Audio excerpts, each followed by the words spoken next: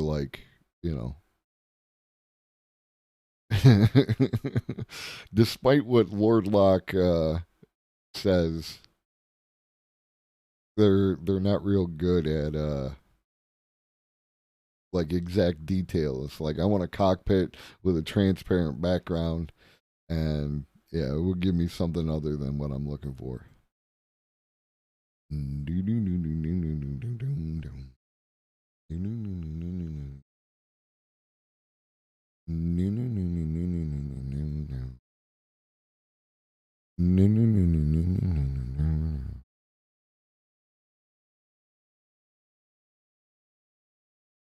And this is the one I use for playing D&D, where it's just a camera, and I'm huge. Yeah, no, it did a really good job with your space dogs. Yeah, no, I thought those pictures were great.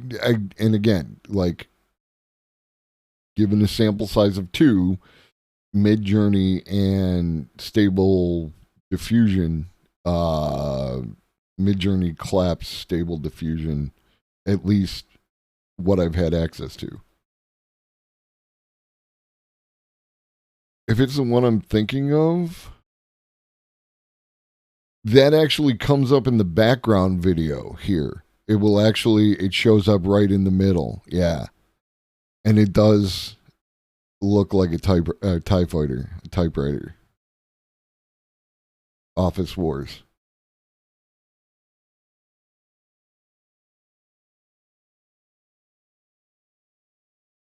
I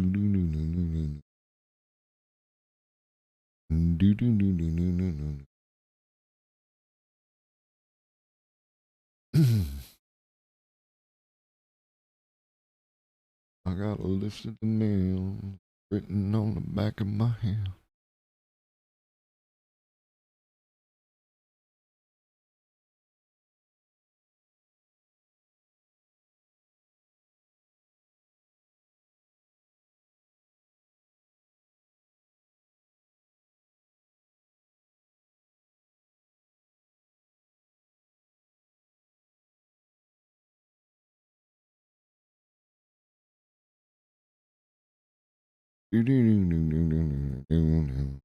Sorry, I am while I'm waiting, I'm throwing that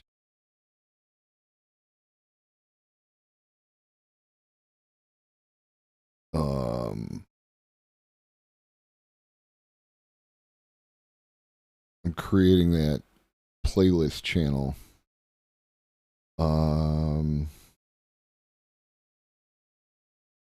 I'm going to call it Hold the Line. The playlist is currently called Let 'Em Come, but I think I'm going to change it to Hold the Line. Boom. Collaborate on this playlist.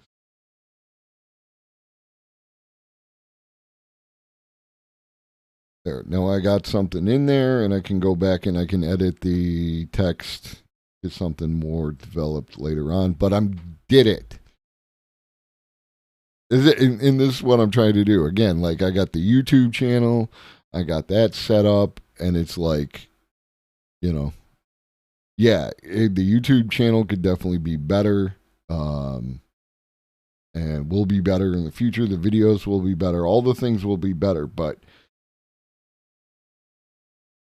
got to move forward, right? Like, because it's too easy to wait for it to be perfect before moving forward. I'm just waiting on you, D. I'm just waiting on a friend.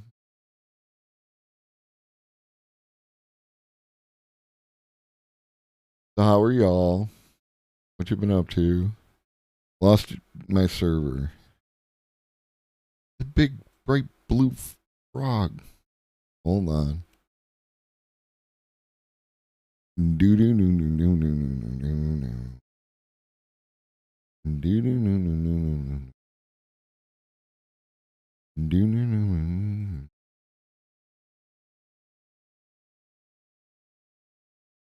Yeah, I sent it to you in DMs.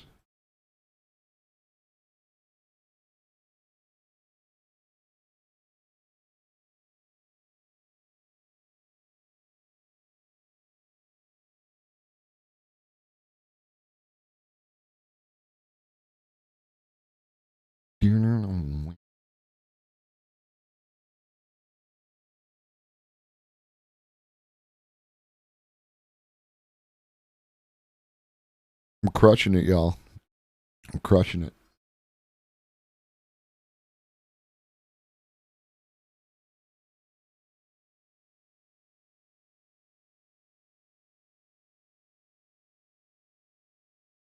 Mm, mm, mm, mm, mm. And then just go into any. Can't see the channel you're streaming. Oh no, just put yourself in any voice. Yeah, and then I'll drag you into interview, and then I click the button, and I click the button, There you go. and then I switch to the thing, And I do the thing. and then I adjust the window. This is one thing I have with Discord is like if the person does a camera, it centers them in this little window that I created, but if they're not using a camera, then it centers oh, you're using a camera. Yeah, I can do that. All That's why I right. rated over, because that way I can just do it from Bet. here. Otherwise, it causes too many problems for the streamer. You know, Yeah, no, you're like, yeah. Streamer etiquette. streamer etiquette, and you have class. Just because I'm blind doesn't mean I don't have manners. You have to be polite when you have no idea who you're talking to half the time, right? Like, I think it's John, but it could be Jeanette. I'm not sure. So welcome back. It's nice to see you again. See you. Yeah. It's And nice to see anything. do you want to introduce yourself to anyone who might not know you and tell them where they can find you and what you're about? Yeah. Oh, that's always hard. Eddie Kenny. Hi, Carpe. I don't know. I think everybody probably already knows me. I would say probably. Yeah. Been here 3 years. I'm pretty well an educational and entertainment content producer. But I deal with everything from quantum physics all the way down to home recipes. And I'm an indigenous streamer. And I do everything from, well, I train and teach everything I do. But we have open mic nights and AD&D games and debate royales and a whole bunch of other stuff. So if you want to come by, just stop on my stream, and you have to wait about 10 minutes before you can talk, but it'll be worth it. So there you go. Yeah, and like, I mean, some of the streams are absolutely amazing. Like, I personally, like, I was there for some of the D&D sessions; those were great. I was there for an open mic night and like, yeah, you know, I'm singing on Twitch. It was fun. Yeah, it was big fun. We did producer reacts, and we were all voting on these music videos. You know, it's just completely intense. You know, and it was great. It was like Critics Corner. It was the best fun ever, and you made it really quite the event. It was it took off right away. It was a super hit right immediately, and we hold it just about every Monday. Yeah, and there was the one stream you did where we were looking at the Sumerian mythology Oh yeah. and talking about comparing them to, which Twitch streamer is this? That was fun. Yeah, that's right. I'm the Drama Frogs 101 streamer.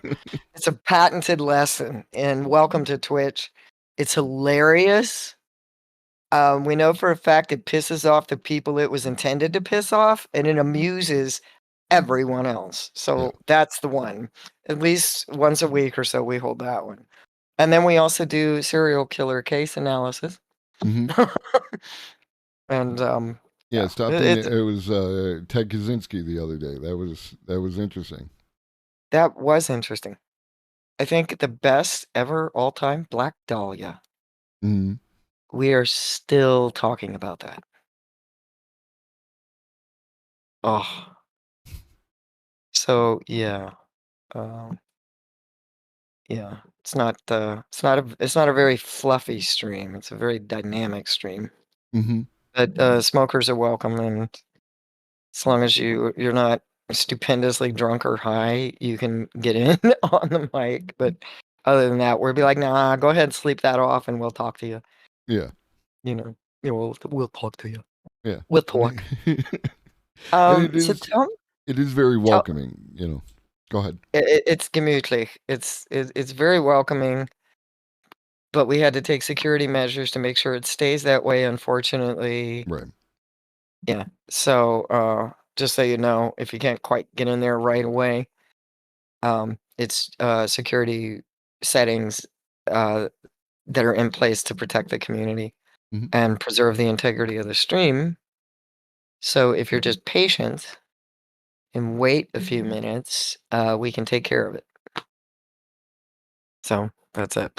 But there was just far too much. I don't know. We got too close to the sun Right. sun of drama at one point, and it was like, oh no, here the chudlings came and hopped in there like fleas, and we were like, holy shit. We were looking for deworming agent at that point. Right. All the brain worms spilled out and just everywhere. Oh, it's awful. You were gonna ask me something. Yeah, art and AI. I wanted to make sure I was bringing you something that fits your bill and might be entertaining for your chat. Yeah. Mhm. The name of the stream, and I go back and forth on it every time I type. It was art and artificial intelligence, and now it's just art and AI. There the what's his name? The guy who wrote Hitchhiker's Guide, Doug Adams. Doug Adams. Yeah, he released the big tome sized collection, right? Like one book that contained all the books, and they have 5 books in it. And it was the increasingly ill-named Hitchhiker's Guide trilogy, and that's how I feel every time I type in art and AI, because that's where I started, because that's where the conversation was. However, we have gone from that just because of the ideas and thoughts around AI and all the different things that AI is doing and how people are using it, that it expanded relatively quickly beyond art. But I haven't wanted to change the name because of the connectivity back to the beginning. Oh, this is your regular. Okay. Okay. I know, because I'll go like quantum physics and chocolate chip cookies, and I'm not changing it. No. No, I'm just kidding. But yeah, I get it. Okay, so okay. And I know we talked a little bit, and what I can talk about is how research in artificial intelligence gets done, and talk about that, and talk about just my own experiences in that. Yeah. And hopefully that'll make their little antennas wiggle a little bit. But so I just wanted to make sure I brought the right, potluck. You know what I mean? Absolutely. Yeah. I was like, got the right brown bag. I'm good. Okay. So, But I'll just, go ahead and I'll just try to, you know. yeah. So, what's your Yeah. background in AI? Like, where Well, do you come from? My military service, first of all, is where I started with artificial intelligence. The Air Force was becoming fully automated. So they had to recruit people who could, I don't know, think like that. So we had everything from robotics and maintenance and inspections to remote controlled, strategically, operationally relevant instruments. And I left the Air Force, go into college, and my dissertation was actually commissioned by the chief optical engineer of Raytheon. Mm-hmm. So he commissioned it, and I had to write the proposal based on his parameters. Mhm. Only he didn't tell me he was delivering this as a military contract. So I went from the military with microchip technology and things that look like neural gel packs from Voyager all the way back to the military. So it was kind of interesting, and also my own research, because I'm a empirical researcher, which means I work in theory. It requires a model. So Mhm. we have a lot of artificial intelligence that goes into that modeling, which is from software from just software all the way to full robotics. Mhm. So, yep. So, if What your you, chat? Who is your chat? Should we pass the Skynet funding bill? Sure, uh, why not? Sky's the limit. I don't yeah, know. like at this point, maybe we can get Skynet on our side, because this is one of the things that I was talking about, related to AI, and how this technology revolution is different from the revolutions that have come before. Is previous technological revolutions, as they apply to, um, the working class, owner class conflict, basically, is that the previous technology revolutions always applied to the lower class. They would lose jobs because one employee could do it faster and better with the machines, and then eventually they would create new jobs, and then some of those people would go on to do the new jobs, and so on and so forth. But now, not only are we not getting new jobs, we're like barely replacing the jobs that are being, created every time, but also like it is affecting people up and down that financial strata, right? Like you can replace stock market brokers and all that with AI. You can replace CEOs with AI. And there's also, the issue where, as employee, or as you hire less workers, eventually you're going to run out of customers for your products.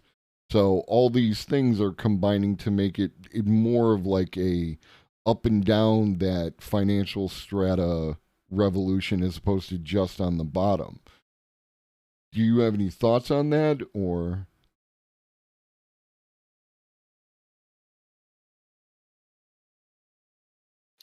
Do you mean like?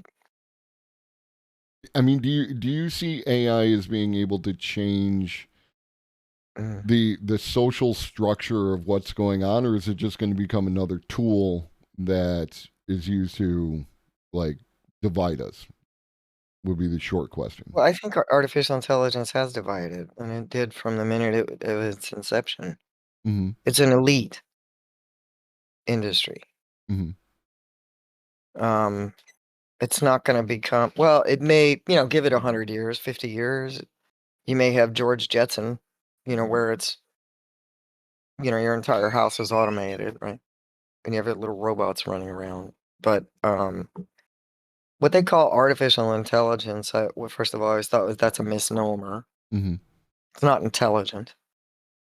But that gave you the term, smartphone, smart technology.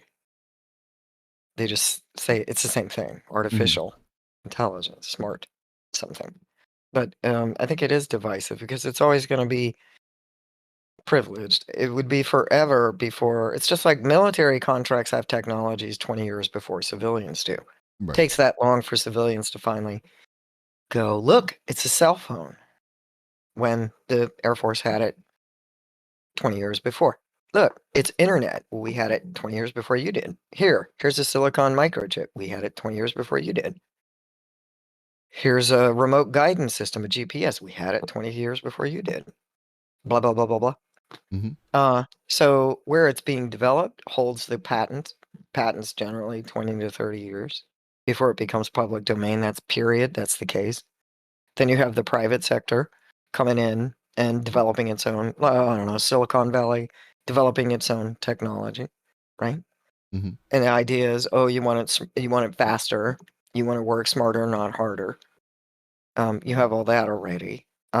There's a giant disparity between those who can afford and understand it, right, and those who create it. So these people have a God complex that produce these things.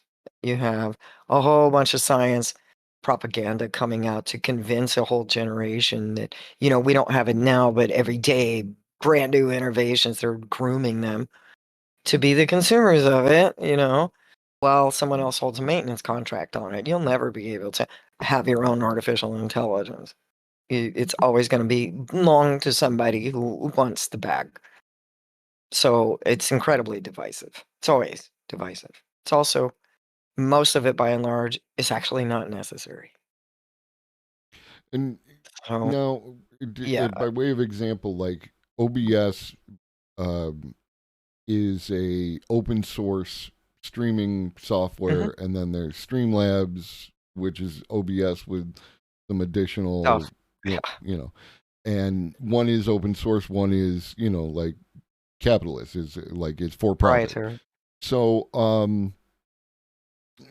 do you think that there is a possibility of, because of the nature of code and like that there could be open source AIs created by people? Open source artificial intelligence? No. No? No. The R&D is not affordable. If you crowdsourced a bunch of donations as a nonprofit, if you did the Mozilla Firefox plan, it would take you 20 years. You might be able to do it. But the R&D of it is so extensive. It's unbelievably extensive. Just designing something like OBS, which it's basically a video editor with a microphone interface. Exactly what we use in the studio to edit film, to edit music, albums and so forth, or video. So it's just been written in such a way that you don't need a physical space. So it's programmed with functions. It passes things through and it relays, and it's a mixer. It regulates that, but it's a video editor, which was built exactly off of the other video editor before that and the one before that, because they're all exactly the same. And the thing that makes it shit is that somebody brilliant thinks they can improve and they fuck it all up.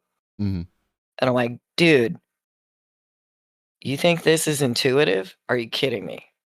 You know? Mhm. So, yeah, I mean, yeah, maybe. And then it's just like Mac and PCs, Windows. You had all the geeks that wanted Mac forever until Mac kind of right. PC Windows was user friendly, intuitive. Mac is the exact opposite. And that whole elitist culture of we're the visual people. Mhm. You know, we think big, right? No, you don't, right? As opposed to the big global conglomerate mess that is Windows right now. But it's everything goes exactly that same way all the time. It's the same thing all the time. There is no other build. It's going to work that way or the other way all the time, all Mhm. the time. And that in and of itself is divisive. So you create these little micro subcultures, microcultures, you know. They're not subcultures. They don't have societies. They're microcultures, you know. Cats and dogs, Macs, PCs, um, Mac or Windows, cats and dogs, you know, coffee black, coffee with cream and sugar. Right. You know, Xbox, PlayStation, all that. That artificial it's dichotomy. that's it, and it's all gonna. It's an organic dichotomy. It's just it's natural. Mhm. Um, you know, it's a natural thing. Mainstream and independent, and so since you have an economy, okay, in filtering it through, it's like a double blind slit experiment on a bunch of photons.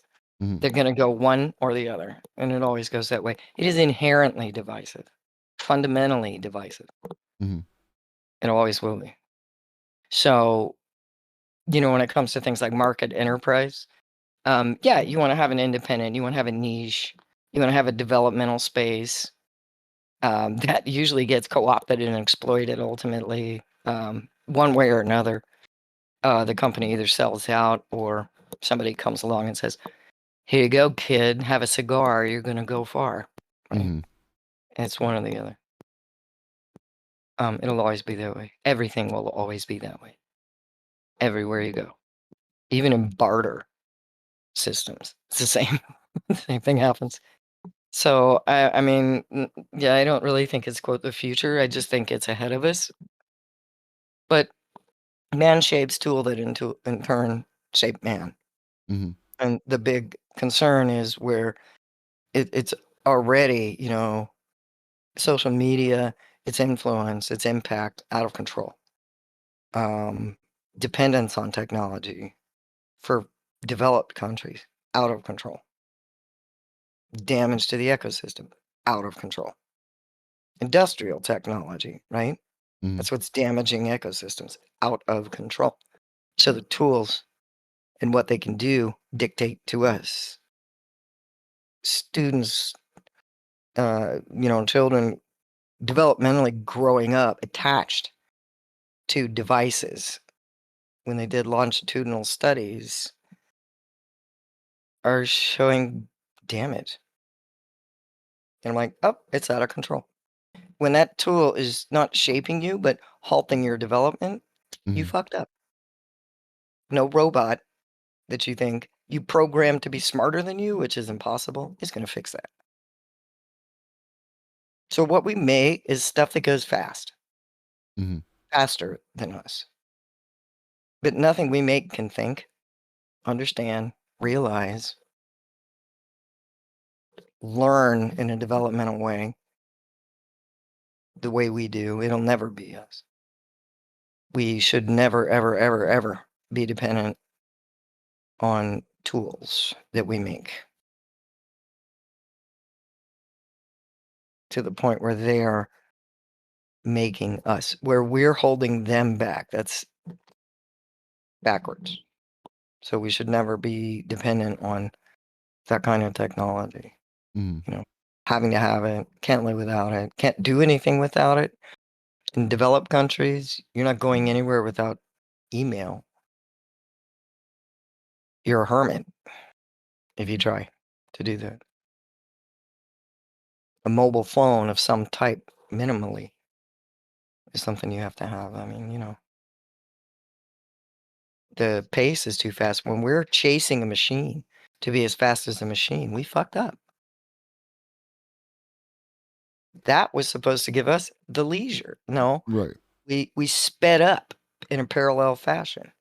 And video games reinforce that, speeding up, you know, eyes and thumbs, and there is nothing else happening. You know, nothing else is functioning, just boom, boom, right? It's way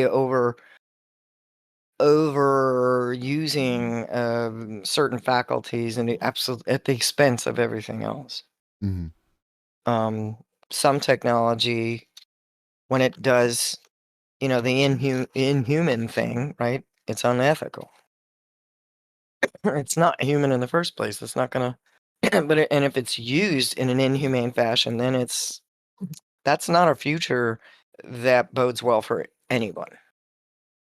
If that kind of stuff is leading the fore, is leading the fray. It's at the fore Hmm. consciousness, because then everybody's going to take it for granted, and they're going to want something bigger, better, faster, more mind blowing, and yeah, okay. It's like a technology addiction almost. Techno junkie. Do you think that that it is like, is it possible to change that, or are we just looking at like we're just going to play Yeah. this game until we run out of chips? It's global terrorism is So we would already have to committed basically. committed to undoing. It's like a whole movement full of Ted Kaczynskis. Okay. That's what global terrorism is. Hmm. And given the options of whatever the eventual AI future looks like, or whatever the desires of global terrorism would be, which is preferable in that dichotomy? Well, if terrorism wasn't terrorism, and if it were more of a movement, like a Luddite movement, Hmm. yeah, where people say, no, we're going back to nature because we fucked it all up. Hmm. But that's never going to happen. Unless, Mad Max is your idea of a future for your grandchildren, Right. it's never going to happen. Because some apocalyptic abrupt halt of your stupidity and your progress, throwing the baby out with the bathwater, right? Hmm. That's going back to the Dark Ages, right? Anarcho-primitivism or some crap like this. Right. Yeah, that was never anybody's future. Not for this species. Makes no sense. Hmm. So I don't, I don't see either one as being preferable. I think both are. It's two sides of the same coin. Is there a middle So road? yeah, the inequality, the inequity among nations, Hmm.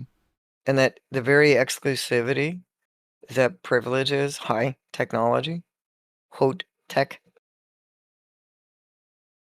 guarantees that there are going to be the majority of nations in the world that aren't dependent on that technology because they can't afford it.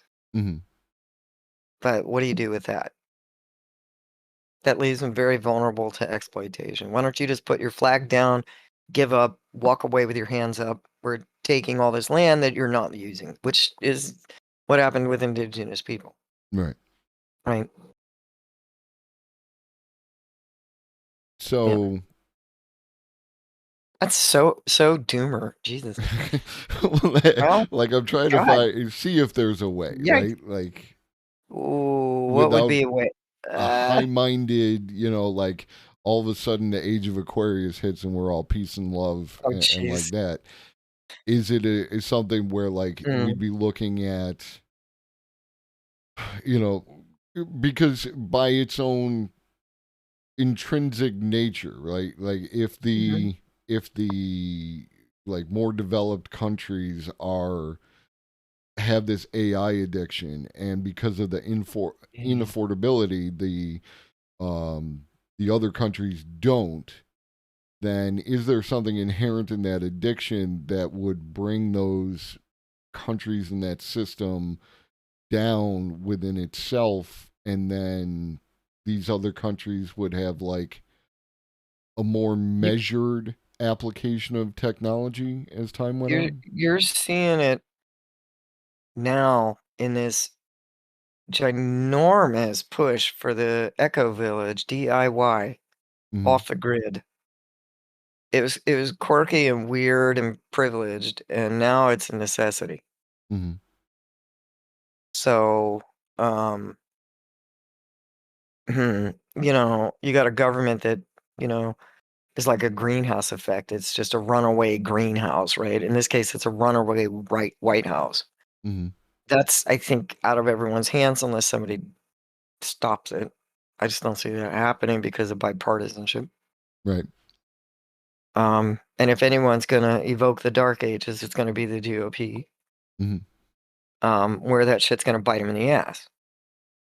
So I'm thinking it's gonna end up some cataclysmic, like that green comet that was here yesterday. Like, whoops, comes back and goes, I think I'll just stop, hang around for a while, the next 5 billion years. It would take a massive solar flare. They say one's coming. It would take disruption and interruption. And you're seeing power stations all over the country were disrupted in that way, exactly like that. Right. In like, because of our flawed infrastructure that isn't receiving the appropriate amount of reinvestment, like it's vulnerable to that kind of thing.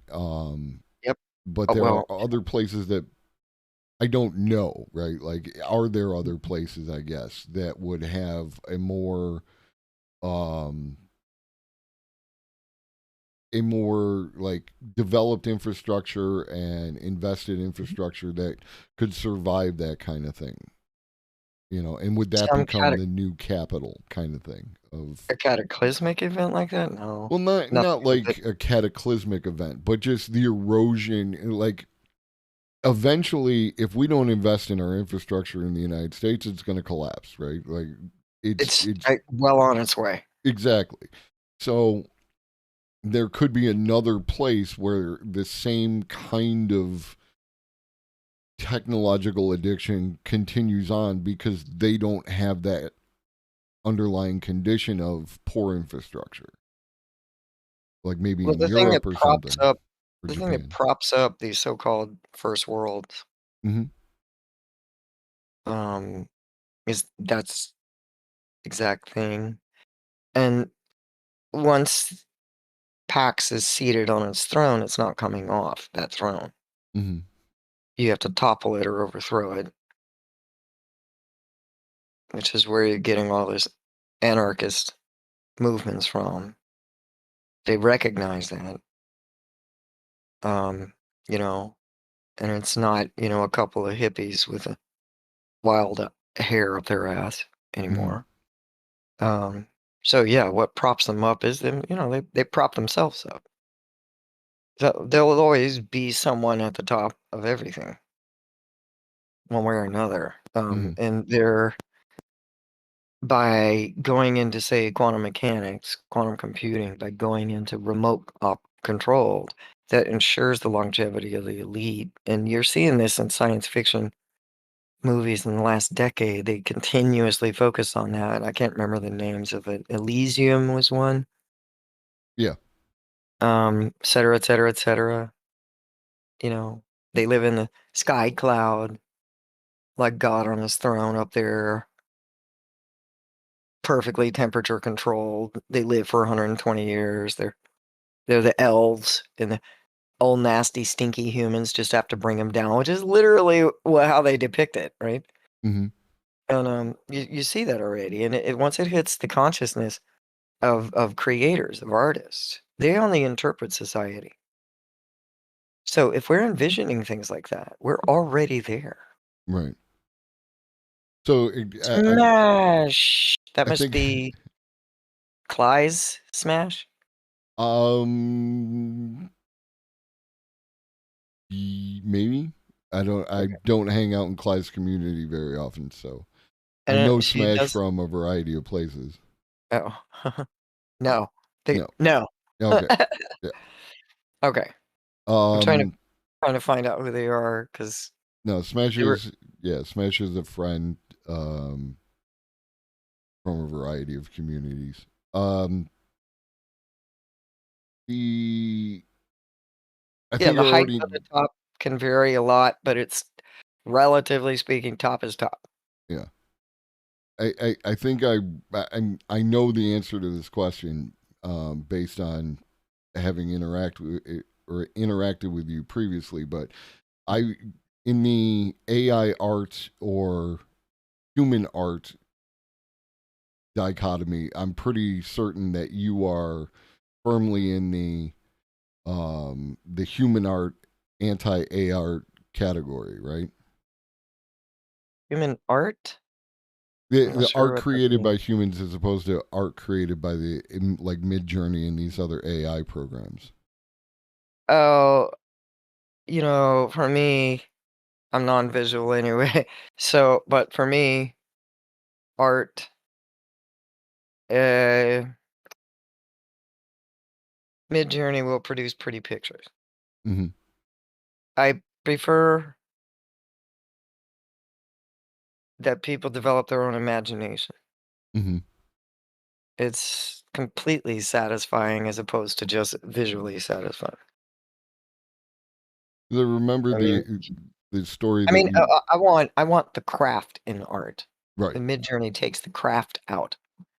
I'm like, well, okay, it's cute. That's nice. It's cute. It's not real. I can't touch it. Can't feel it. Can't smell the oil. I didn't do it myself. It's completely unsatisfactory to Hmm. me, totally, utterly. But I mean, I studied art and textiles. I was a producer, costume, makeup, direction, choreographer, performer. What I do in my art, I do myself, and I'm going to do that forever. Hmm. Period. It's faster, but it's not ever exactly what I want. No matter what I do, I cannot make that program figure it out, no matter what. Hmm. But it's like, oh, cute, pretty. Oh, it's cute. It makes great stream background art. Hmm. That's kind of cute. And it's funny, but it's like a novelty. It's like a toy that I just go, and then the batteries run out and I don't want to look at it anymore. So, yeah, I'm not at all about that. You told um on your stream a story one time talking about music production and how I think it was what's his name, the lead singer of Poison, and Stephen Pearson, yeah. it was like they were like basically clipping syllables or single lines that he would sing and then working them through the system in order to make it sound good. Um, And yeah, that was big time in the 80s used to do that. They used to splice and dice. That's what they called it. mhm. S- Splice and dice. Yeah. And I really got that impression of like your opinion of that experience and Oh, well. AI generating art of any nature. Like I saw a real through line from that story to that your opinions on that. Well, I don't know. I don't bank much on opinions. I Hmm. mean, some program rendering art. Um, every single thing is how you use it, right? In the Yeah. case of the music, it produced really lousy singers, Hmm. really lousy. When they got to the show, they couldn't deliver the song. Hmm. So they'd lip sync, then they'd get into trouble. So, if you let the program do for you what you should be able to generate yourself, if you claim that is your art, your intellectual property, how can you when the program did all the work? Hmm. So I see it as an IP dispute. hmm Like, why don't you give the royalties to the fucking computer program? You didn't do it. You gave it a prompt and hit a button. It did the work. Okay. The programmer who wrote it did the work. Right? Mhm. So, and that was in music in the days where, in fact, the producer did own the rights to your songs because they created them. You didn't sound like that. You didn't write like that. And you didn't, you didn't sing like that. So you went to their studio. Everything you are, they made you. And I'm like, ew. And it busted out with a pushback from the independent music scene, which was so relief because all natural. They fucked up. hmm They spit. They forgot the lines. Perfect. Felt like music. You couldn't hear a click track in a Right. Lilith Fair concert. It was great, you know. But the quality too. I mean, they were never challenged, so it had a caveat to it. Each approach has a downside, hmm you know. So that Um, yeah. I could see AI, like one of the things that I've talked about in reference to the art aspect is how there are going to be people who want the AI art because they They like do that just 'cause they aesthetic. do. Yeah, They like the aesthetic. yeah. And then there are people who are going to want human made art, like the artisanal art, um, because of the human factor and Mhm. that kind of thing. And Right. And in they're, between hmm the two are films because the film is the synthesis of both. hmm It's machine produced, but it's human directed. hmm So what are you gonna do? You know, right. Do you want? never watch movies again, right? Yeah, So, I mean, there's Citizen Kane, and then there's Avatar. You know, like, but I see that as this. I know how to make. I mean, I was a film producer. hmm I don't really care how they render it. Actors still have to do the acting. hmm Directors still have to direct. Choreographers still have to coach. Um, the art department has to teach its robotic props. The people doing the CGI, I've seen Disney Studios do their work, hmm and the way they have to sync it all up and create 3D motion, it's just like that book where you just flip the pages and they have to do that all the time. hmm And they're constantly improving their engines, right, to be able to render. But the concept, you know, the idea and the story behind it would be just as good if you read it in a storybook hmm without pictures.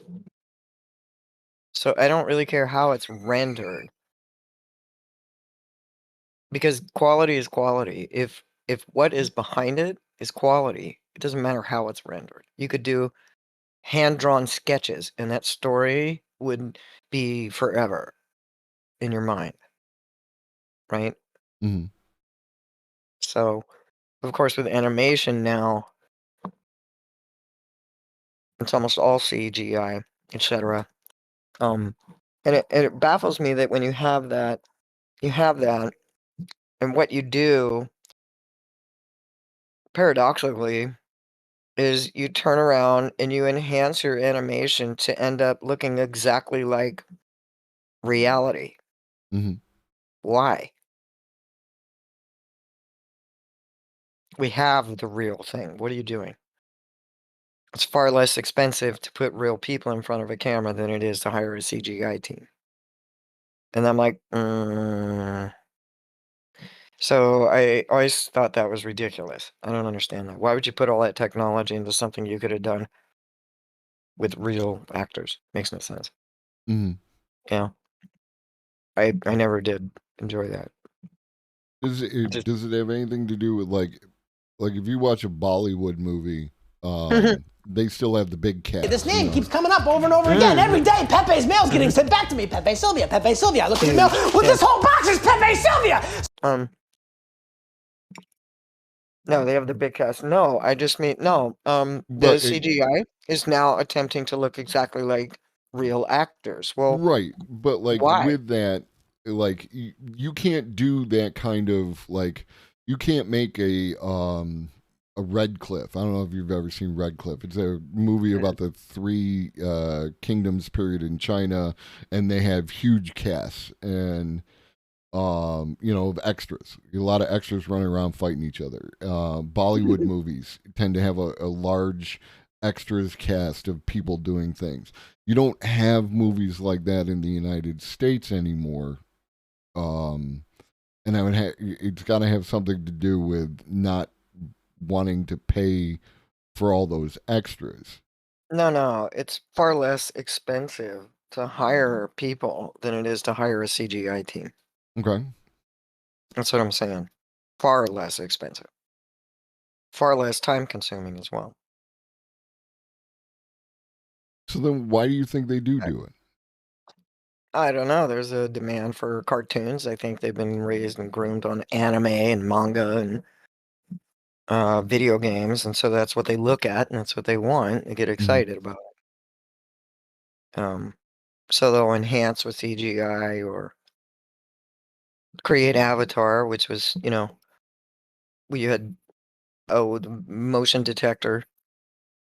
Smog was motion detect, Mhm.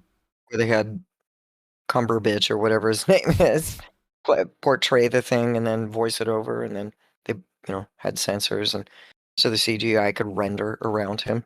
Mhm. And you can still see that they can't ever get the skin right no matter what they do. Because they can't replicate fascia. So they just do it because, they groomed two generations on looking at cartoons with fake creatures, growing up with that shit. Looking at fake things on video games, and, day after day after day, and growing up with that shit and thinking, "Now, okay, that's the way things need to look." Or they want, and they want these superhuman, ridiculous, superpowers. How you gonna do Marvel and DC with ordinary people? Well, I say, why don't you become more creative and figure it out? But directors would say, "Oh, these guys can do in this amount of time what would have taken us that amount of time," and I'm like, "Right." So it's faster. I get it, but it's not accurate. It's not realistic, and it's far more expensive to put 1,000 people on a CGI. Look at the film credits now, Mhm. right? And the technical department, and it's like a mile long, right? Every one of them, there is far more on the crew than there ever is on the cast. Mhm. And not all extras are paid either. Right. A lot of them are stuntmen. They just work for credit. So it's actually less expensive, but it's less dangerous to do it with CGI. You want a fight scene with video game characters, nobody gets hurt. Mhm. Okay, fine. So like now when they have guns, they have prop wooden guns and they CGI it to look like a real gun because of Lee getting killed in The Crow. Right. So that's one good thing it did. I mean, you can't shoot somebody with a wooden gun. Mhm. So no more live ammunition. No more live munitions. So what they're actually holding is not that big, giant, Yeah. bazooka looking gun that you see. That's not at all. They're holding a stick in their hand. Well, some of them, Alec Baldwin, yeah. yeah. I mean that's Yeah, another, but right there. that would be another like because it's going to be the Bonus. insurance companies, right? The insurance companies who have to insure the actors in the movies and everything else. If they can have you do something safe like wooden gun, CGI gun, as opposed to any kind of actual gun that can hurt, kill, Mm. injure someone, they're going to push you in that direction. Not really. Insurance doesn't dictate to film No? that way. You're not going to want to shoot without it. Mm-hmm. So you have to have location and EO insurance. Mhm. Um, but your crew, for instance, carry their own insurance, so they don't need you for that at all. And if anybody's going to get hurt, it's them because they have to test everything out first. Mhm. So they are the ones that get into the ER. So the cast can just show up, move like this, talk like that, stand here, get off the set now. Mhm. So the days of jeopardizing the actors by letting them do their own stunts. Nope. Stunt coordinators, stuntmen, they have their own insurance. So then it So- probably would come back to speed, as you mentioned. It's like it would take just speed. longer to Mhm. film 10,000 people fighting than it would to just CGI. CGI them, yeah. Yeah. You don't put 10,000 extras on a set anyway. Right. You film it in such a way that It looks like 10,000 it looks people. like 10,000 people and it's not, yeah. Use mirrors or you just film them coming up over a slope, or something. It's the art of illusion. Mhm. It's theater. It's theater with a camera. No, Now I it's was not even theater anymore. It's more like, theater would have actors. I mean, now it's more just like it's like an animated film Mhm. without the theater, which accounts for why the dialogue is so crap in movies like that. The like actors are the given, Avengers movies where everything yeah, is green and like that. And people are wearing suits and everything is CGI'd after the fact. they wear green and blue, yeah. Yeah. And it's, they use it for football too, football games. Mhm. So, yeah, but so the dialogue is as minimal and banal as possible because they want to quickly just get into the scene, get into the action. It's little boys playing their video games. That's what it looks like, and that's how it feels, and that's basically what it is. And the actors are kind of bristling about it, but they're not allowed to say anything. Mhm. They're just supposed to go along, with whatever, you know. It's that's Hollywood. It's like, shut up, smile, take the trophy, cry, be gracious, now leave. And don't get old, Oh, never mind, we have CGI. You can get old. Do Yeah. you see an upside to these technologies, whether it's CGI or AI, going forward, or is it An upside to the yeah, No, like is the downside too big? no.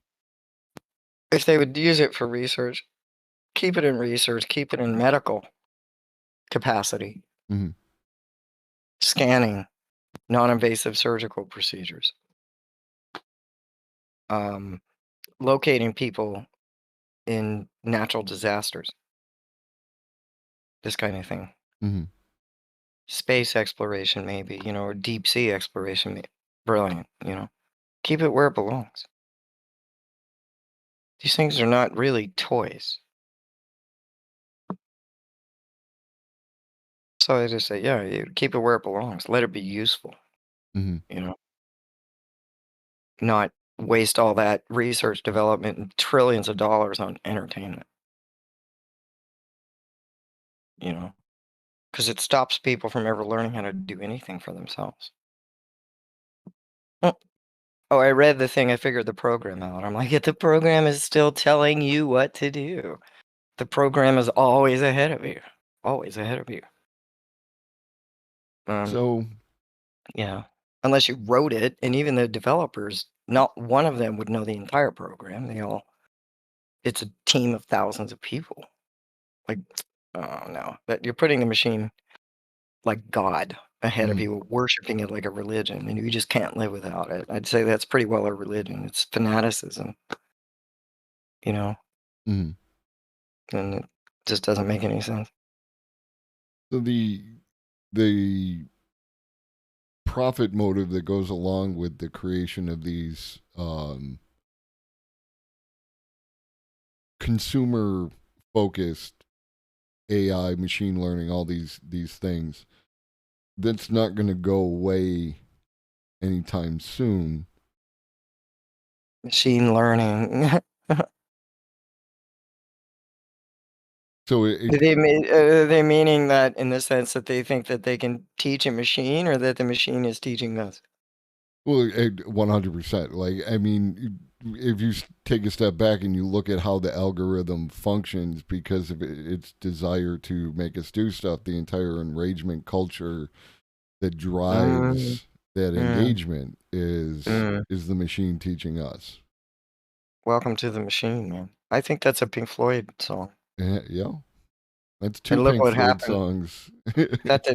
That did not end well. I'll see you on the dark side of the moon. Mhm. Oh my god. But there's Yeah, not going to be any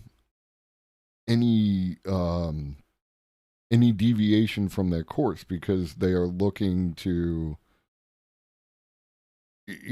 well, yes, like I had Corey Campbell on here and Greg the peer review on here, and they were talking about using AI in biology and biochemistry, and that goes right along with what you said. And there's a whole bunch of applications for robotics and these things in like you said, surgeries where precision and those kind of things. But LASIK surgery. mhm, That's one. But the surgeon that's controlling that equipment has, like all surgeons, practice over. He has to log in his hours like a pilot, right? mhm, He still controls that machine. mhm. No, I don't want a machine doing that. Right, What am I gonna do if the machine fucks up? right. Sue the machine. Yeah, what are you gonna do? Because So when a machine gets it right, equally, when it makes a mistake, it is exactly the opposite. It's 100% a disaster. mhm, It's way more like, way more all or nothing than a person is. A person realizes something's wrong and stops mhm. well ahead of time. Machine would just keep cutting. It would not realize anything. Right, because it's You know, operating on a different set of parameters than what the person is operating on. it's a fucking machine.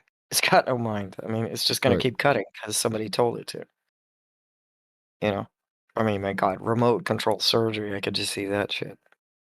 Holy shit. The guy's like, checking his email on his phone while the thing slices through a major artery. Whoops. I mean, yeah. Nightmare, right? Nightmare of the century, right? Mhm. Anyway. Yeah. So you have this like enragement culture, right? Like that. I know that's a good word for it. Yeah. And Oh. Huh. there's profit in that, right? People are making money. Mhm. Even like the Twitch streamers that we joked about earlier, Mhm. they're make- trying to get their little piece of that pie. They make money by pissing you off. Right. And because it's a proven economic model to make money, what's going to stop it other than people like you and I who just don't participate? We're like the enragement culture anarchists out here. Yeah, exactly. That's exactly what that is. That's a perfect way to put that. Yeah, that's exactly what that is. We're like anti-enrage. We're anti-rage against the machine, right? Um, rage against the machine. What's gonna stop enragement culture? What's going to stop them from using AI to be these toys for people to engage with, like ChatGPT and Midjourney and all these other things, rather than use the AI in the sciences where you feel it belongs? I think there's nothing wrong with the creators of Midjourney making this thing that It's you put some words in and it spits pictures out. It's like, oh, cute. Mm-hmm. It's a diversion. It's a little distraction. I just think they should stop promoting that as the future of anything. Because, I mean, smart devices made us stupid, and now you're taking away our creativity. Mm-hmm. I mean, what else? That's the human mind. That's it. It's over. How far are you going to go if that's your future? That's just, quit being, just stop being alive. Stop being a human. Why bother? You could be CGI'd in with something better looking. I mean, and less messy. What? Mm-hmm. I don't know. I mean, there's nothing wrong with diversions, distractions. It's entertaining. It's cute. It makes great stream backgrounds. That's great enhancement. Thank you. People like to look at it. Not all people, but some people. Computer generated graphics. Every graphic designer right now who's a bona fide artist in their own right, but uses graphic design, right, to render their ideas, right? But they're still artists. It's just that they're technical. They're technical artists, like classical musicians or technical musicians. Mm-hmm. It's still fucking music because the ideas behind the graphic design is still theirs. They sketch it out. They dream it. You know what I mean? Mm-hmm. They're just perfectly happy in a world where a machine has to put the finishing touches on their idea. To them, it's faster. I've done empirical studies. It's actually 10 times slower to do it that way. A media artist can produce a work of art in a matter of hours. Mhm.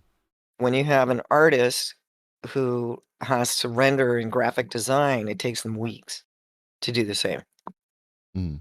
with less impact. When you have a computer program that takes 5 words and goes, it takes 30 seconds. But there's no artistic idea at all behind it. So I don't call it art, but it's amusing, Mhm. right? There's nothing wrong with that. So you wouldn't Nothing wrong with consider that. Shaking an 8 ball and getting a stupid thing that rolls over and gives you an answer is terribly amusing too. Well, I don't see it as much different, Mhm. right? But stopping people from doing that would be like, no, somebody invented the program that did that. It's clever and it's entertaining and it's a nice little diversion for 20 minutes. It's cute. Convenient maybe. Maybe you didn't have time to get a nice greeting card, you know? Maybe you're designing your game and you can't create backgrounds, you know? And it's like, oh, well, okay. This lets you do that, lets you build your world, decorate it, if you will, basically. It lets you decorate your world, right? Mhm. Sims does the same thing. I don't know. I don't really see anything wrong with that. Like it should stop. And I don't think that that is contributing to, you know, the death of art or something. But Mhm. I just think that's that in and of itself. I don't think that's anybody's future. But with humans, the way things go is people will go 1,000 years with the same technology of theirs. You know what I mean? Forward Mhm. and forget all about. There was ever a time when they used to do shit by hand, and I think that's just I don't know progress, right? But or I should say adaptation, really. Do you know what I mean? I don't think it's going to end the world because we have Midjourney. It's entertaining and it's like I say, it's pretty pictures, it's amusing, it's entertaining, it's clever. I think it helps people go, how do you write the code for a program like that? Which means it's inspiring them to learn to create something on their own. Mhm. It's pretty cool. And it's free. It's being developed all the time. It's open source. That's pretty cool. Right? That's like it's fulfilling a social function, which is what art does. But art fulfills a cultural function, right? So if this social function becomes the culture, you have no culture. It's been replaced by something. You know, Hmm. you have a house of cards. You know, the kings and the queens are all going to come toppling down, right? But I think that any kind of artificial intelligence, what they're calling robotics, all this kind of stuff, I mean, if we would put it into the areas where it's best suited, you know, like medicine, surgery, excavation, exploration, then that's where it is best, like it serves its function the best, Hmm. right? Because that puts it at the cultural level, not the social, which is the diaper level, you know, of Hmm. things. That's the kindergarten level. So if it's going to be high technology, it should be cultural level technology, you know, where it belongs, right? Yeah. Like Be- art, haute couture, they call it haute couture for a reason, high culture. So when art is haute couture, fashion, haute couture, cuisine, haute cuisine, certain registers, haute Deutsch, mhm. you know, Hauptsprache, you know, um, these have larger cultural implications and longer lasting impact and can define, you know, populations at that level. So this kind of stuff is social stuff. The stuff Mhm. I say with, you know, superheroes and everything CGI, that's social. Mhm. You know, you're taking very expensive technology and you're wasting it on entertaining 4-year-olds. I'm like, oh, okay. You know, I don't know. It's just boo hiss. So Mm, backwards. It's a regression, I think. is that Mm, the nature of like, is the AI teaching us to behave in a certain way, or not intentionally, but oh, from the people who are designing it, because enragement culture functions on engagement, and the algorithms are designed to put you in front of advertisement and continue to make money. um mm. is that a condition that is going to, like, continue to affect our, like, I don't want to get kids today and get off my lawn, but are we going to do something to our kids that when they get to be of the age of where they are involved in, like, the politics and the systems of control for this country, are they going to have a different type of mindset that is affected by this artificial intelligence, technology, enragement culture, all these things? Well, they already do. You totally do. Mm. And do you feel They that were they that's? were raised with it. They were born with a smartphone in their hand, right? Mm-hmm. And a game controller in the other, right? And do you feel Dad that was over that's there. turning us in any kind of, like, Yeah. negative way? Oh yeah, totally. Everything that's wrong. You can't be woke if you can't put the goddamn, you know, cartoons down for a second to realize what's happening. Mm. Yeah, it's everything that's wrong. Starting with, you know, dumping your kids off in front of a television set, dumping your kids off in front of a video game, sending your kids to school with a phone that they won't put down and pay attention to learn, where you think you have to have a tether to them. It's everything that's wrong. Technology is everything that's wrong because it's been used unethically and unwisely on top of it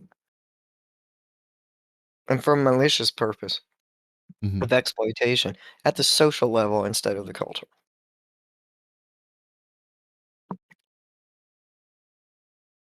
It's absolutely everything that's wrong. Is there a And way to begin to use these technologies ethically, or are we well, past the point? oh, it's past the point because you're not gonna. It's past the point. Ethics comes from a kind of a discipline, which means tradition. Hmm. No, I mean, for developed first world nations, it's past the point, Hmm. which is the problem. And all the deregulation that went into opening up these markets at the behest of super PACs and huge corporations and all this kind of, these billionaire geniuses and stuff. Yeah. Yeah. Enslave them, through advertising, making people think they need to have something because they want to look good in society, because we live in a society. Hmm.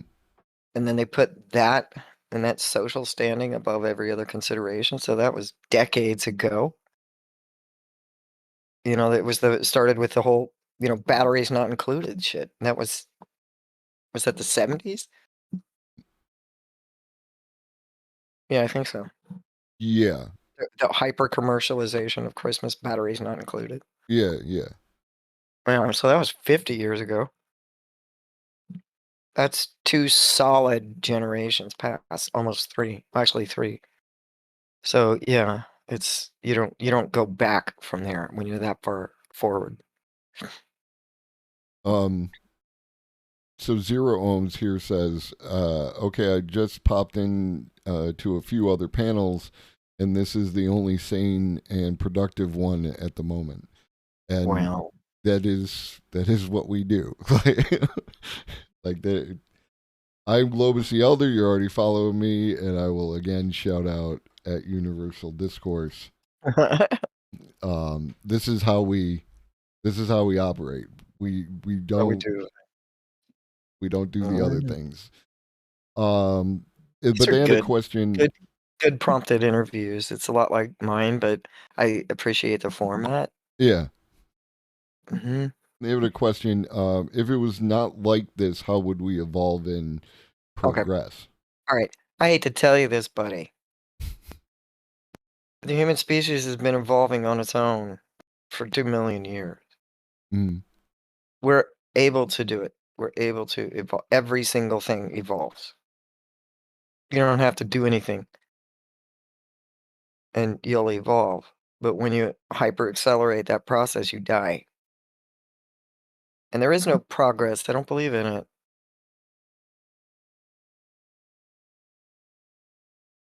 Do you think you're evolving? Aren't you devolving? I can prove it to you. Genetically, we're practically inviolable. We're seeing birth defects and incapacitations that have never before in history been seen as a result of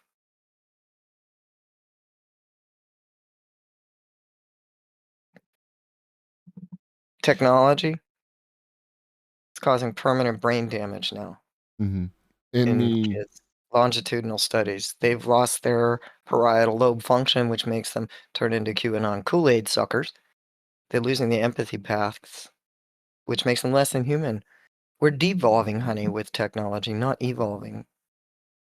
in the response, but without technology, wouldn't it take a lot longer? Hey, this Oh, is one of the, but it would, in a sense, right? But no. it's one of the fundamental questions. Is like, do we need to move as fast as we are moving, or is it actually like, are we, lemmings running towards the edge of the cliff because we don't know how to slow down? Technology Mhm. cannot accelerate evolution. Well, not It can evolution, but like, only hamper it. right, the social So we don't. evolution and the access to these new things. Like, do we need these things?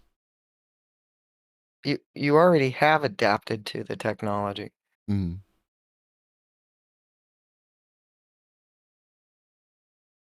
Appendix, wisdom teeth.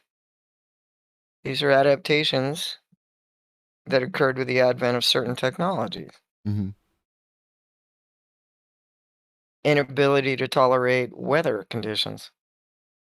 Your entire circulatory system, immune system is adapted to living in artificial environments. badly. Hmm. Immune system takes a hike. Circulation system is nowhere near as effective as it would be if you lived outside, Hmm. you know?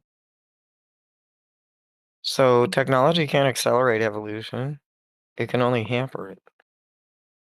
Because things like the appendix being a former organ to digest raw meat as opposed to cooked food, that's a No, not raw meat. The appendix was there to capture seeds. seeds. Um, Seeds. and Specifically apple seeds. Very interesting. okay. We seem to have evolved to be able to eat the apple. Interesting. And well, you wouldn't know because you're not the creator, but like, do they think that has something to do with the cyanide that's contained in the apple seeds, or are they just Mm, because you don't break the husk of the seed. Yeah, mm, it has to be contained, kind of like a gallstone. right? So it's a little extra organ that is known to be really good at catching seeds because we're not grazers, Hmm. we're meat eaters.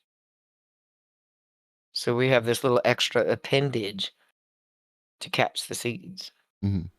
and then safely get rid of all the byproducts of breaking the husk down, which doesn't happen in the gut. It will travel all the way through the gut until it finally hits the appendix, which is way, way, way down right before it's,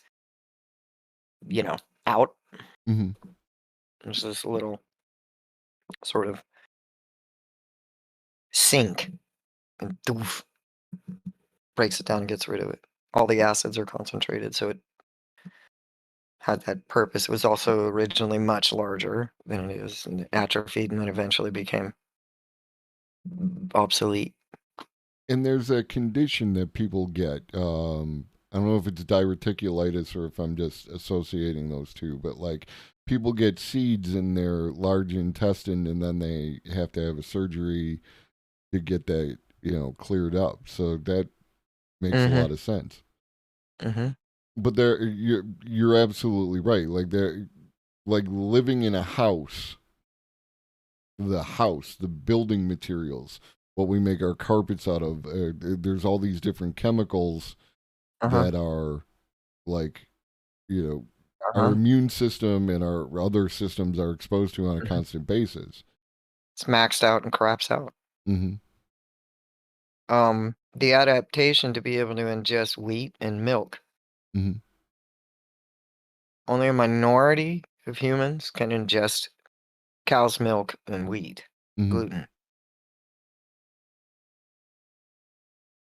Such a small minority that, because the quickest adaptations we have is to food.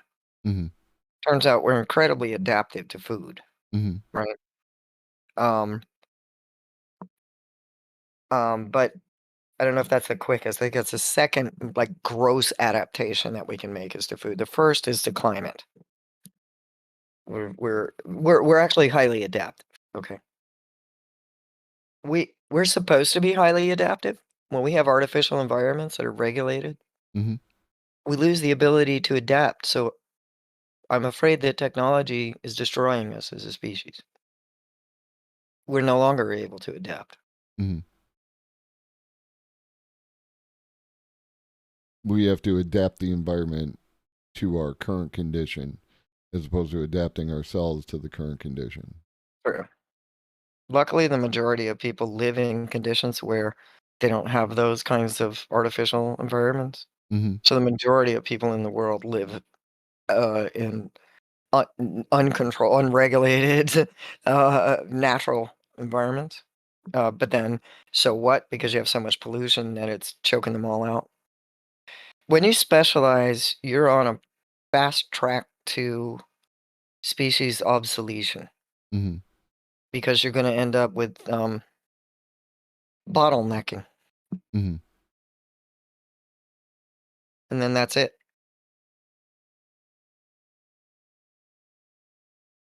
So there is a strong argument, I guess, They don't that need brain chips. It's not cyberpunk. That's ridiculous.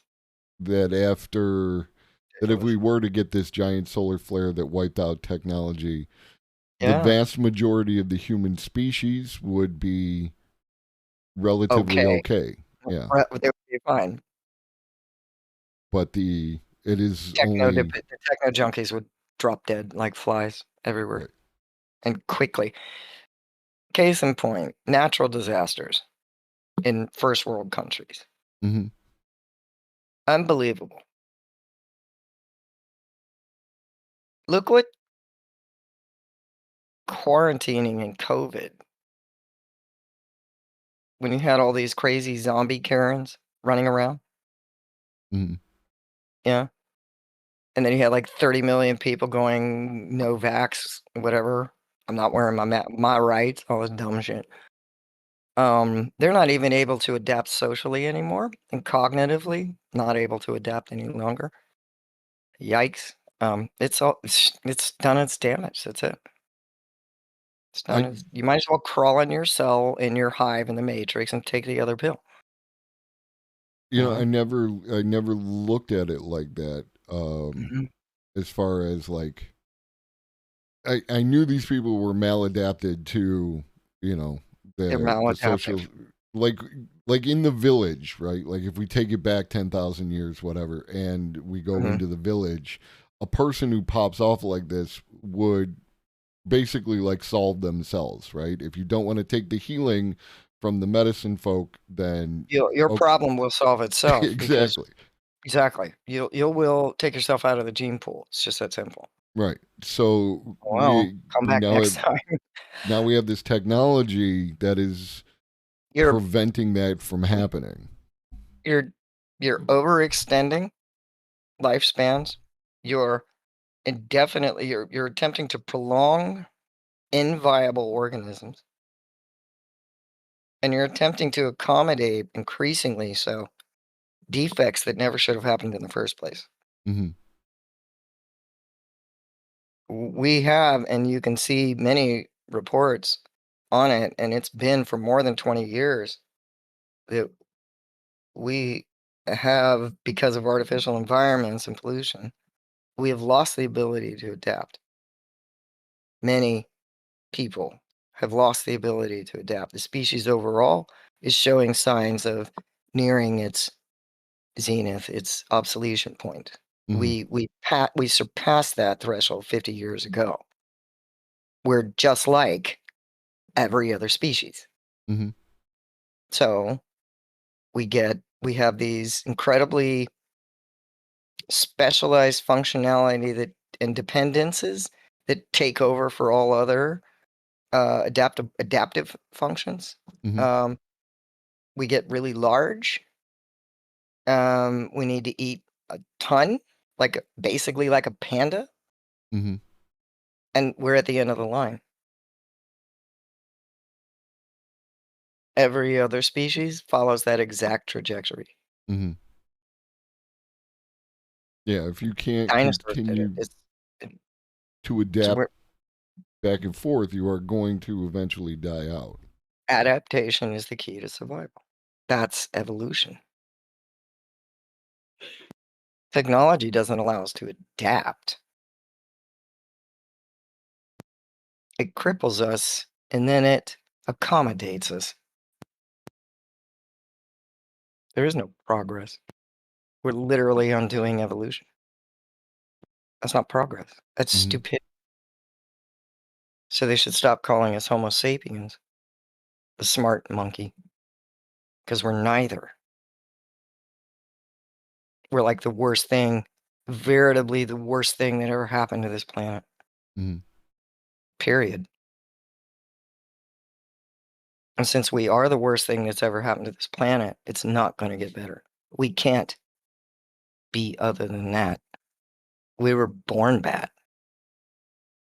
Born bad for the planet. Like we are the worst thing that ever happened to this planet. Hmm. Because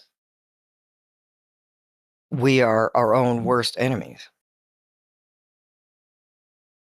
And So we what can't. happens is these big moguls make huge fucking mistakes, holes that they throw the rest of you in, and you dig your way out using a robot arm, and you Mhm. think that's progress. You wouldn't have been in the hole if it weren't for the mistakes your predecessors made in the first place. We don't make mistakes, fix them, and call it progress. And We breed and consume with, at this point, no benefit to the planet. and Cockroaches serve a purpose. They're food for everything else except us. Everything else except us.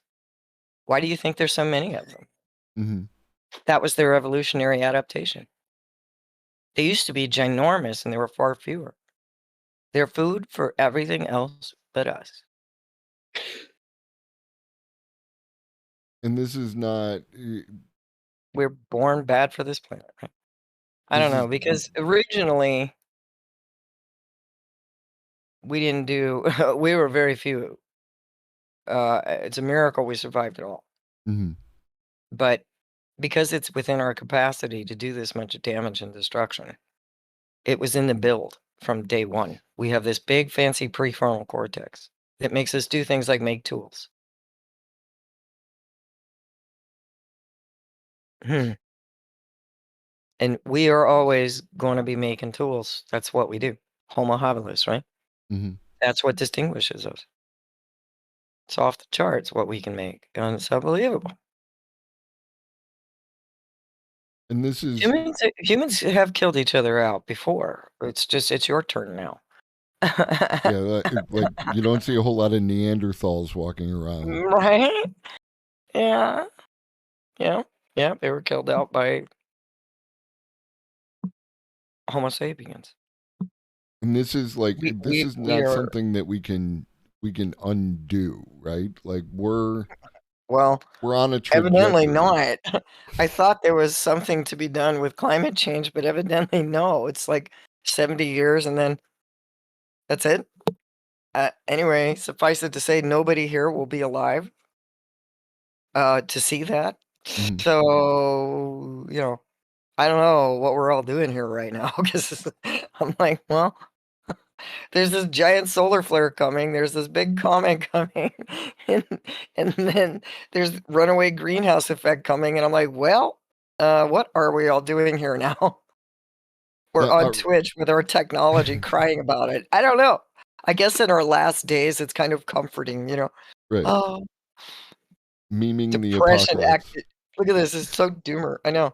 It's terrible. And I was ready to talk about just the kind of research that AI requires because I thought that would be entertaining. So you may want to give him a chance to hear about. Let's just suppose you wanted to create artificial intelligence, right? Yes, let's do How that. do you suppose that actually gets done? Even by people like me who are animists, and I can go back to the res in my little anarcho primitive world, and I'm just fine, right? But so the R&D on something like a voice activated drone. So the question is, that's technology too. But how many of you approve of using drones? Like I have to look at the chat and look over here at the same time. It's kinda weird. I don't look at my chat when I'm streaming. I'm just like, whatever. I know you're there. Just yeah, I've got Chatterino on the left and OBS Oh. chat on the right. So like whichever direction they like to know I'm paying attention to them. So like Clovis is everywhere. when you have like a drone for like, like you said, exploring deep sea or out in space is one thing, but like a drone as far as like dropping missiles on a village, I think that people, generally speaking, would be against that. A drone competent future is going to be nasty warfare. Yeah. So drones are used to dig people out from underneath rubble. Mhm. Drones are used to blow the fuck out of people. Mhm. Some drones are used to do aerial surveillance for surveying. Some drones, satellites, and away are drones, telescopes floating around out there, drones. Essentially, remote controlled airborne device. Let's call it that. Yeah. But the drone was invented for one thing, right? So the voice activated drones, such as the one used in the Gulf War, so like I said, Chief Optical Engineer Raytheon, Mhm. having been commissioned to develop a particular kind of device, one that could see in all directions, one that was voice activated. His understanding was that it would respond to voice commands because it had a little transceiver in it, and you could talk to it from the station, from the tower, and it could hear you a million miles away and respond to you. Mhm. That's what he thought he was designing. And he ran into the problem that, after a couple of think tanks, that here's a machine. It just ignores the blood and keeps on cutting. A voice-activated drone would activate upon hearing anything within a particular frequency. They quickly figured out they didn't know what the fuck they were doing because the machine is not a human. So they find the one person who's capable of doing this prompt, which is, oh, geez. Can you do this? Can you explain consciousness according to a known principle of physics using matrix theory? Are you asking me that question? That was the prompt Oh, for the got you. project, For the AI. Got you. for the AI.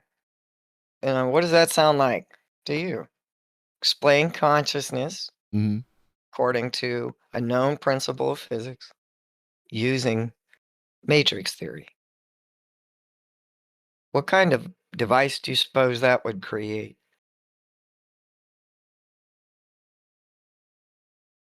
One that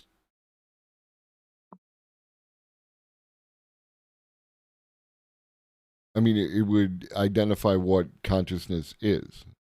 So Mm-hmm. it would need specific criteria as to what consciousness is.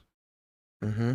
And by matrix theory, we're talking about the movie or some other No, of course advanced not thing. the movie. Okay. Raytheon could give a shit about the Matrix No, movie. I just wanted to make sure. Yeah, Using like matrix theory. I don't know what matrix theory It's is. a mathematical Okay.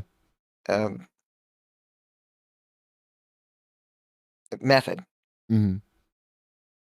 Matrix theory is in quantum computing. Matrix theory is in a bitmap. Matrix theory is in fractals. Hmm. Okay. In other words, the language for this should be explained in matrix theory. Got you. The So- mathematics of a matrices. Right. Infinite indices. Okay. All right. With defined parameters, though, right? In other words, quantum processing. Got it. So you're asking the AI to define what consciousness is? No. No. This is the prompt for the design. This- These are the parameters of the design. Can you do that? Sure. 6 weeks. Okay. Seems the only principle that would govern consciousness might be thermodynamics. Okay, that's what we're thinking. We're agreeing with thermodynamics. Okay, thermodynamics. Actually, that's wrong, as it turned out, but thermodynamics, matrix theory, rectangular array of numbers, blah, blah, blah, blah, blah, blah. Okay. Got you. Thank you, Zero. Study of matrices and their properties. Vector spaces. That's what it was. Vector spaces. Vector means trajectory. All And right. trajectory So, means death weapon. so trajectory means death weapon. So here we have thermodynamics. We have vector spaces and trajectory.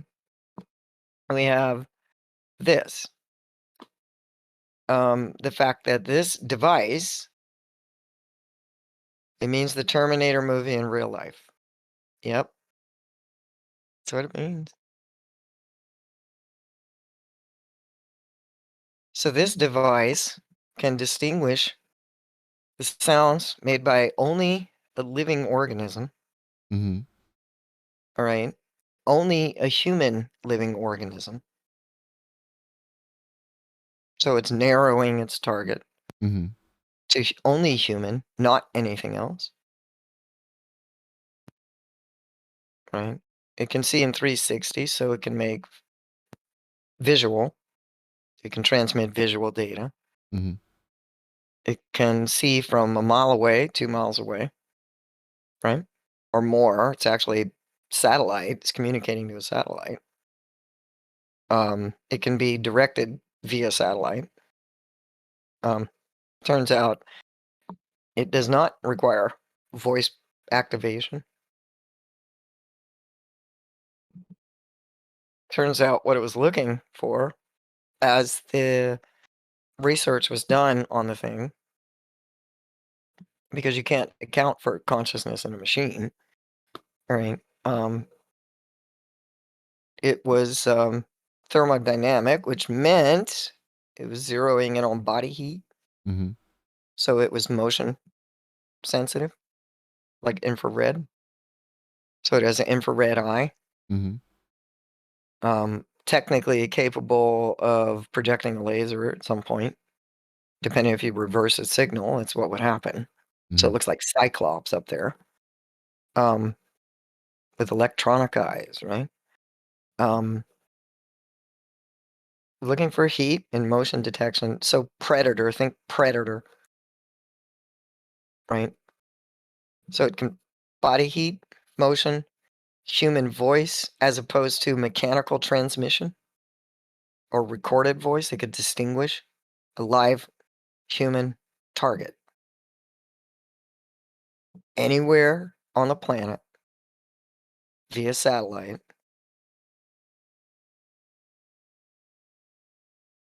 It can distinguish vocal pattern, gender, age, right? Mm-hmm. Eventually, through the satellite, a linguistic database. Should a human being have been recorded speaking on a cell phone, for instance, it could distinguish your voice from 8 billion other voices and come out of absolutely nowhere and evaporate you. Mm-hmm. It could also do this. Um,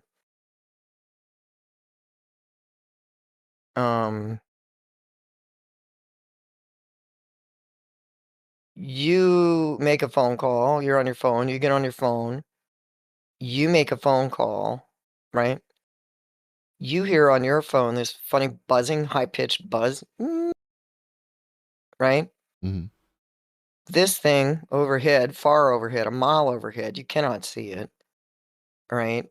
Then targets you and the facility you're standing next to. So you get accused of detonating a bomb. Okay.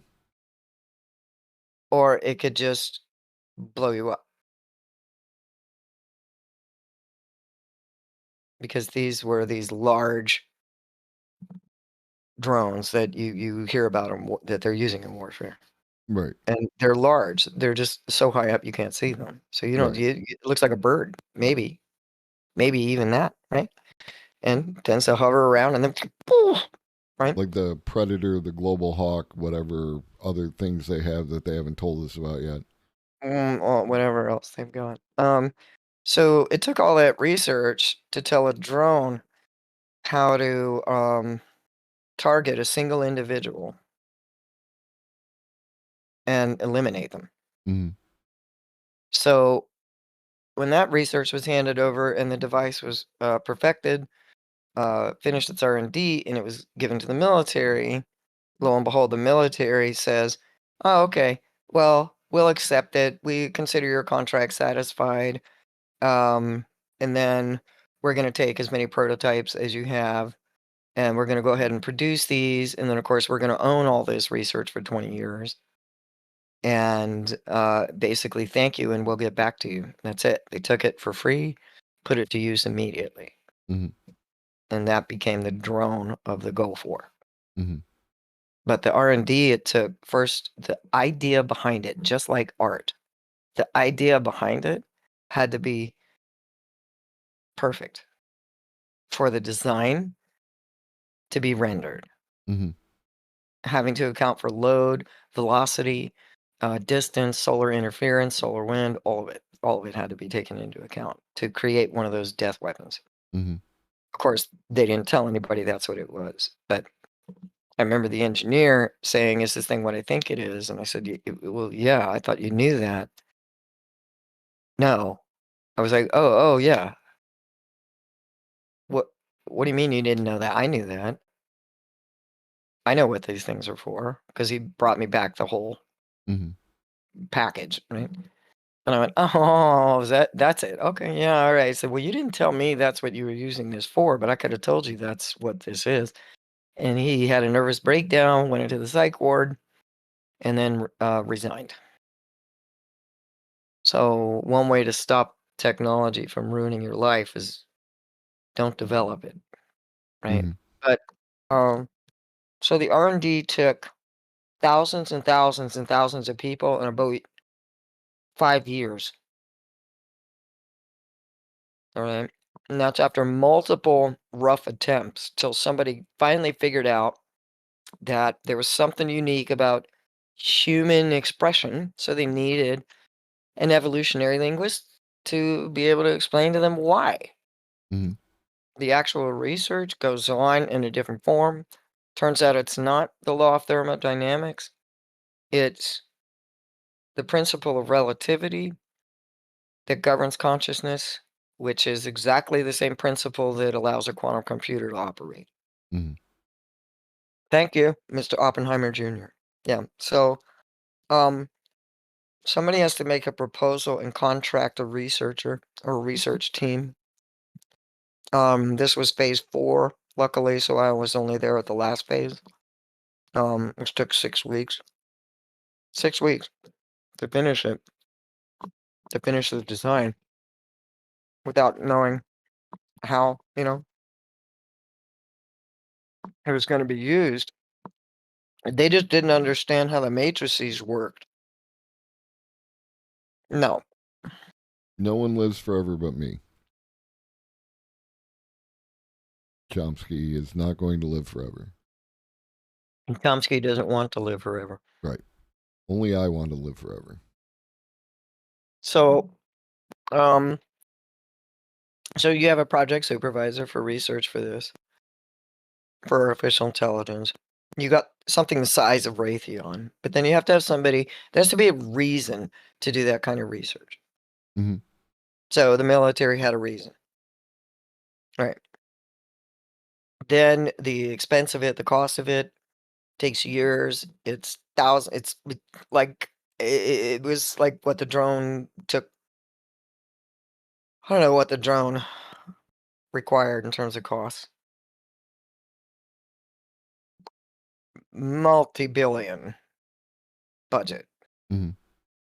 you know, to improve it and make the stealth fighter trillion, 3 trillion, 3.7 trillion. Mhm. That was the budget for the stealth fighter. A huge thing that had that capacity already. Can you make it this size? Sure, sure. All right. The infrastructure of it had to be redesigned. Originally, the stealth fighter and the stealth bomber could both do that, but then they wanted it that big, Right. handheld. They were just saying, can you take, a phone booth and make it the size of a pager? Okay, sure. How do you do that? Well, principle, right? Morphology. Right? So that's an example of some of the research. The R&D on the thing, the components, that's tricky because the components each have to be tested out before they're assembled. And then it goes through its trials, you know? And it wasn't until, of course, the engineer saw this thing in action, what it was actually doing. He had no idea up until he saw it. Right? Because the military had their plunger with them already, and everything was built around the plunger, so to speak, the remote controller. You know, just like the atom bomb, right? They figured out what the plunger design was. You know, they had to make it inside the device, so they had to impact it self-plunging. But used to be you had to push on a plunger to get a bomb to detonate, and now it was, you know. Anyway, so now they have their plunger. They have this little button. It's active, boom, hit the target, boom. It's operating on its own devices at that point. There's nobody to stop it. Like a surgeon, it's just going to keep cutting is the problem. So it was blowing everything up. Remember that? Yeah. Blowing up old women. That's why. But that was called collateral damage. Okay, all right. Technology, right? Brilliant, brilliant. If we were digging people out of the come on, Tibetan earthquake. Right. Great. You know, finding lost treasure somewhere. I don't know. Great. No, but we were using it to blow up old women. And falsely accuse innocent civilians of being terrorists. Oh. There's the technology. Could have been spent. All that money could have been spent on, you know, whatever, and done, you know, and they do use it for that. But the point is that not primarily and not at first. So then the patent comes off the thing, and you can now go buy one for $150 anywhere you want. Right? It's just not going to deliver the package. Okay. Right. You can get a drone, all right, but you're not going to get no warhead attached to it. Right? So you get not only shit 20 years late, but you get you get the dummy vaccine on things. You get the dummy version of it. You get the wooden pistol version of something. You don't get the actual thing. That contract was sold off years before in order to end up as stuff in a bin for you to rifle through on your Amazon wish list. You're never getting the prototype, the actual thing. You know? So that's a little tiny little example, one instance of this is how artificial intelligence gets developed and the caveat of what happens when you use it unethically. And so now, to me, all the technology that's being developed is being used in that fashion. And you, the public, the civilian, the consumer, you have no clue what you're funding when you buy something anymore. So just think about that. Right? Yeah. Yeah. And it's anything but artistic, right? We have to redefine artistic. Oh, poor art. Just leave it alone. We've been talking for almost 2 hours now, and I do have to let you go. Yep. Was there anything else you wanted to touch on before I did so? Yeah, don't stop using Midjourney. Just because it's not, you know, hand painted. It's still a lot of fun. Never sell research to the military. Never take a military contract, right? Communication technology, I think, is the most vital technology. Because it is also communication that is the key to our survival. So Twitch right now is the good guy, despite all the bullshit that shows up on Twitch. So don't feel guilty for using your Twitch after that doomer presentation. That was the thing. Yeah, pretty bad. And then other than that, it's always good luck and have fun no matter what you do, right? None of us is getting out of here alive, so you might as well enjoy it. And I wanted to come on and talk about things like research because we're picking up the utility of peer review debate tomorrow. Oh yeah.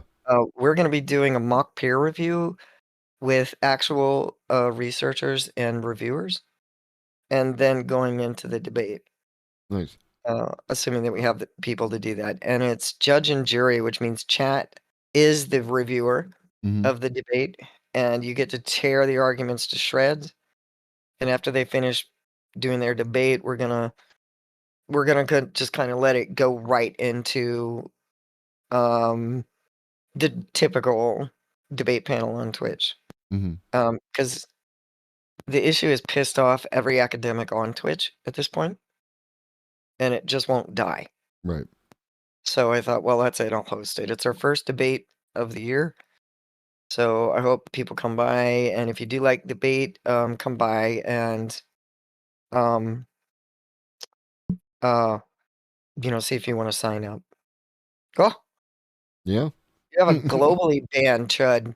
That is Holy my shit. AI. I believe in Pasadabot. Pasadabot is a chick. Pasadabot. Yes, Pasadabot. There's AI doing a good thing. It's helping people. It stops chuds from killing the vibe. Okay, that's a good thing. Right. That's always a good thing. But yeah, if you're interested in that, or debate, whatever, come by on the stream, get a hold of me, and sign up, and you can go through the training, and you can sit and survive the blood sports, basically. Unless the drone takes you out, I don't know. It could happen. On my stream, it could happen. Yeah, sure. Well, it's always a pleasure, and I look forward to talking to you again soon. And Okay. we'll definitely figure something else out because it's always a good time. I know, it always is. I'm gonna go take my break, and then I'll be back on later. All right. But thank you for having me. Now that we Always. scared everyone to death, but you'll be all right. You'll be Yeah. all right. Right. All right. All right. Take care. Take care. Bye-bye, chat. All right, folks. I hope you enjoyed that, despite the doomering that we did about the, inevitable. It's not inevitable. Like, I mean, there's a bunch of aspects to look at. Like, it goes beyond, like, how we're behaving. We could definitely, that was universal discourse. More, yeah. No, they got style, they got class. UD is one of my favorite people on the platform. Yeah. Go follow UD. I was asked to be on the debate panel, but Saturdays are a no-go for me generally. But I hope to be able to catch at least some of it, depending on what time it is. In the meantime, baby, in the meantime, I'll be on you. Hey, I'm going to take you over to OpenSet. OpenSet is chill vibes, good person. There is looks like 30-second pre-roll.